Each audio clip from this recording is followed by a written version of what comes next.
ఈరోజు రావడానికి ప్రధాన కారణం సోహెల్ అన్న నాకు హీరో కాకముందు నుంచి, బిగ్ బాస్లోకి రాకముందు నుంచి తెలుసు. ఎక్కడి నుంచి వచ్చాడు, ఎలా వచ్చాడు, ఎలాంటి సిచ్యువేషన్లని ఎదుర్కొని వచ్చాడని నాకు తెలుసు కాబట్టి చెప్తున్నా. సోహెల్ అన్నకి ఈ సినిమా హిట్ అవ్వాలి కాదు, ఈ సినిమా హిట్ అయిన తర్వాత, ఈ సినిమా తర్వాత 10 సినిమాల ఆఫర్స్ రావాలి. ఆయన హీరోగా మున్ముందు నిలదొక్కుకోవాలి, నిలబడాలి.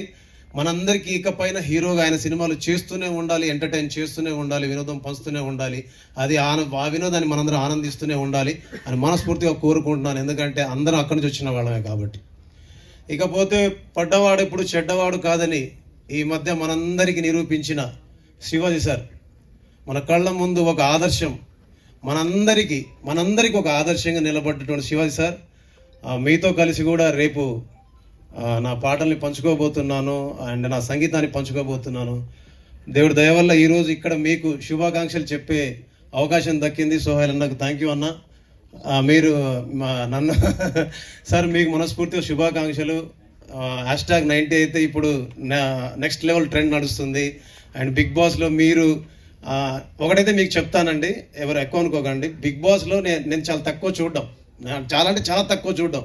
నాకు ఎవరో ఒక రీల్ షేర్ చేశారు వాట్సాప్లో. చేస్తే సార్ వాళ్ళ బాబు వచ్చేసి సార్ని డాక్టర్ లాగా ఏదో చెకప్ చేస్తూ చివరిలో ఒక మాట అంటారు అనమాట, నాన్న అనగానే ఆయన సందేహంగా చూడడం, నాన్న అనగానే ఆయన వేసుకొని వచ్చిన మాస్క్ని తీయంగానే వాళ్ళిద్దరి కలయిక, వాళ్ళిద్దరి వాటి హత్తుకున్న ఆ కౌగిలి కావచ్చు, వాళ్ళు సార్ అక్కడ ఏడవడం కావచ్చు, అదంతా చూసినప్పుడు అనిపించింది నిజంగా మనస్ఫూర్తిగా చెప్తున్నాను. నేను ఆ రోజు ఏడ్చేశాను సార్, అంటే ఏడిపించేశారు నన్ను ఆ రోజు.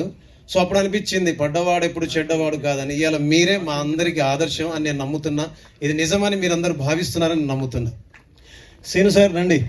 భీమ్స్ గారు మీరు వచ్చి చాలా సంవత్సరాలు అయిపోయింది. సో మీ వెనక ఉన్న వాళ్ళందరూ ముందుకు వెళ్ళిపోయారు, ముందు ఉన్న వాళ్ళకి చాలామంది వెనక్కి వెళ్ళిపోయారు. మీరు మీ పరిస్థితి చూస్తేనేమో ఎక్కడో మధ్యలో తచ్చాడుతున్నారు. ఏంటిదంటే ఒకటి అన్నా నేను, మన జీవితంలో మనకు తెలిసిన పని చేయడానికి మనకు అవకాశాలు వచ్చినప్పుడు సద్వినియోగం చేసుకుంటే అది విజయవంతమైతే అవి మన ఖాతాలోకి వస్తాయి. సో ముందుకెళ్ళిపోతున్న వాళ్ళందరినీ చూసి ఇబ్బంది పడడం మానేద్దాం, అభద్రతా భావానికి లోనవడం మానేద్దాం. ముందుకెళ్తున్న వాళ్ళందరికీ కంగ్రాచులేట్ చెప్దాం, మన వెనకున్న వాళ్ళందరికీ ఆల్ ద బెస్ట్ చెప్దాం. మనం కూడా ముందు వెనక ఉన్న వాళ్ళందరినీ చూసి ముందుకెళ్తూ వెళదాము. ఎక్కడ అధైర్యపడకుండా, ఎక్కడ కూడా నిరాశ పడకుండా జీవితాన్ని విజయవంతంగా నడపడానికి మనస్ఫూర్తిగా కృషి చేద్దాము.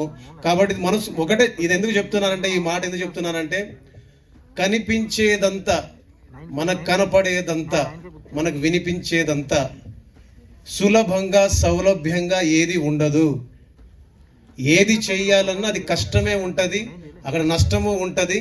అన్నిటిని బేరీజు వేసుకొని అన్నిటిని తట్టుకునే శక్తి ఉన్నప్పుడే దిగుతాం. కాబట్టి వచ్చాక భయపడ్డం, బాధపడడం కంటే కూడా సముద్రం మధ్యలో ఉన్న వాళ్ళం ముందుకెళ్ళిన అదే దూరం, వెనకెళ్ళిన అదే దూరం. కాబట్టి అలాగ మనం ధైర్యంతో ముందుకెళ్తేనే మిగతా విషయాలను సాధ్యమవుతాయని నమ్ముతున్నాను.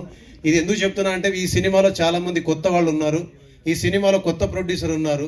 అన్న కూడా సక్సెస్ కోసం చాలా కష్టపడుతున్నారు. సో మన అందరికీ రాబోయే వాళ్ళందరికీ ఈ మాటలు ఉపయోగపడతాయని ఎక్కువ టైం తీసుకున్నాను. ఇబ్బంది అనిపిస్తే క్షమించండి, మనస్ఫూర్తిగా ప్రేమించండి. జై బూట్ కట్ బాలరాజు.